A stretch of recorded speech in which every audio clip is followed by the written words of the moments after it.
बिस्मिल्लाहिर्रहमानिर्रहीम नहमदुहु व नुसल्ली अला रसूलिहिल करीम व अम्मा बाद। अस्सलाम वालेकुम प्यारे मुसलमान बहनों और भाइयों।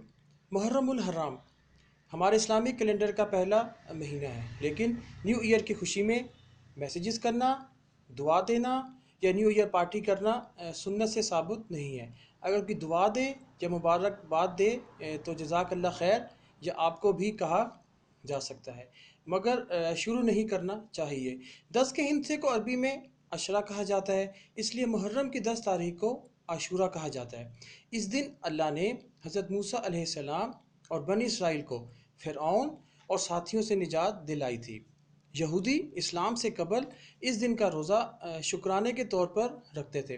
रसूल पाक ने फरमाया, हज़रत मूसा अलैहिस्सलाम और उनके तरीके से हम मुसलमान ज़्यादा करीब तर हैं, लिहाजा 9 और 10 मुहर्रम का रोज़ा रखना सुन्नत रसूल है। अगरचा 10 और 11 मुहर्रम का रोज़ा भी रखा जा सकता है, क्योंकि मुहर्रम हुर्मत वाला महीना है और इस महीने के रोज़ों और इबादतों का बेहद सवाब है। हदीस नबवी है कि आशूरा का रोज़ा हमारे लास्ट एक साल के गुनाहों का कफ़ारा है।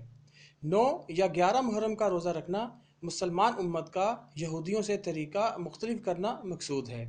इस महीने की हुर्मत को देखते हुए हमें चाहिए कि हम सगीरा कबीरा गुनाहों से बचें। अल्लाह हम सबको बेहतरीन अमल करने की तौफीक दे, आमीन। अस्सलामु अलैकुम व रहमतुल्लाहि व बरकातहू।